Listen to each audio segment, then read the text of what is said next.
What's up everybody, my name's Adam and today I'm going to be going over how to transfer from a CSU to a UC or to another CSU school. And I share this information having the experience from transferring from Cal State San Marcos, where I went my first year, to now being at UC Berkeley and getting accepted to other CSU schools. So I'm going to be giving you my knowledge that I have so you could also transfer as well. And I'm going to be splitting this video into 3 different sections. First, transferring from CSU to UC, then transferring to CSU to another CSU, and then lastly I'm going to wrap it up with the realities of transferring to a different school from a CSU. And all I ask in return is that you hit the like button, comment down below if this video is helpful, and also subscribe if you want to. And with that, let's get right into the video. So with transferring from CSU to UC, there's 2 really important things that you have to keep in mind. So the transfer requirements that you need to transfer to UC, and also the major requirements that the major that you're transferring to that UC. So with the admission requirements, you want to make sure that you're over 60 units, and then that you also complete your PIQ essays. You have to do 4 essays, and they're very important to you differentiating yourself as a candidate. Also, you have to have a minimum of a 2.4 GPA, and keep in mind this is just the minimum. To be a competitive applicant to like UC Berkeley or UCLA,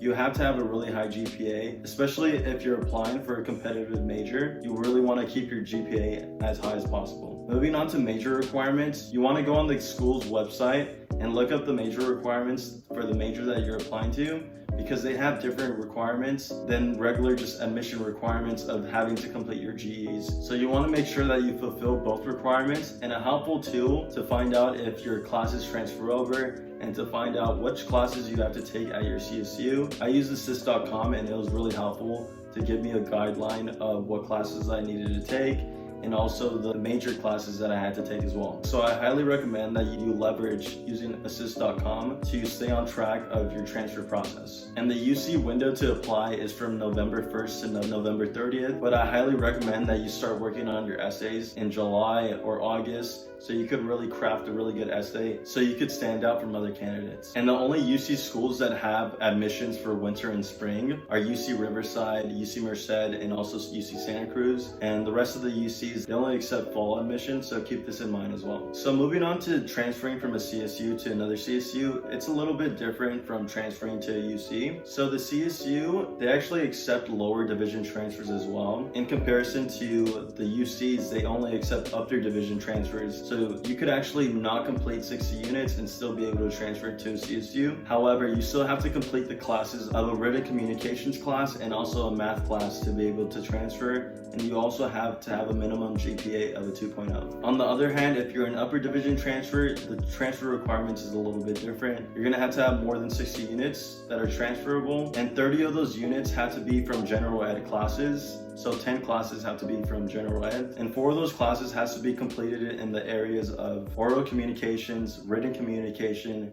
critical thinking, and a mathematics class. And just like for the UC schools, I highly recommend that you leverage using assist.com to know what the transfer requirements are and what classes that you need to take, because CSU schools also have major requirements that you have to take to be a competitive applicant to get accepted. So make sure you go on the school's website that you want to apply to and understand what classes that you have to take for the major that you're applying for. And the filing period for when you have to apply for a CSU is from October 1st to December. So it gives you a bigger timeline on when you could submit your application, and you don't have to do a personal insight question for the CSUs. So all that matters is GPA basically, if you meet the requirements for transfer, and also if you meet the major requirements as well. And lastly, moving on to the reality of transferring from a CSU school to another CSU or to a UC. So unfortunately, transferring from a CSU, you're at a disadvantage and have a lower likelihood of being accepted to these schools. And this is because these schools that are accepting people for transfer prioritize community college students, and then secondly they prioritize UC students, and then on the third, CSU students, which would put you at a disadvantage. So people coming from a community college have like a 4 times more likelihood of getting accepted. So this is why when I transferred from Cal State San Marcos to UC Berkeley, in between,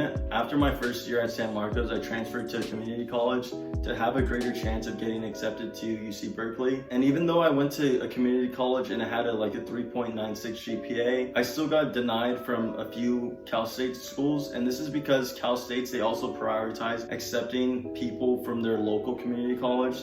So I lived in LA and I wanted to go to SCSU, And even though I had a really high GPA and didn't even apply for impacted major, I still got denied. So transferring from CSU to CSU is difficult because one, the schools prioritize accepting community college students, and then they also prioritize accepting community college students from their local area. So if you're in a situation where you could do a year at community college, which I know a lot of people don't like doing, then you really have to ask yourself, okay, is it worth spending this year here to go to the school that I really want to? So keep that in mind, because personally, I really wanted to transfer to a better university. I felt like my potential and my capabilities was worthy of being at a top university, and I made the sacrifice of doing 1 year at community college to end up at a great UC. So if that's something that you really want to do, then I say go for it. But everybody's situation varies from case to case. So it's something that you really have to think about, and you have to weigh the pros and cons of your decision. And if you have any more questions about transferring, or if you need some consulting of what you should do, then go ahead and leave a comment down below and I'll be happy to help you out. But with that wraps up the video, and I'll see you guys next time. Peace out.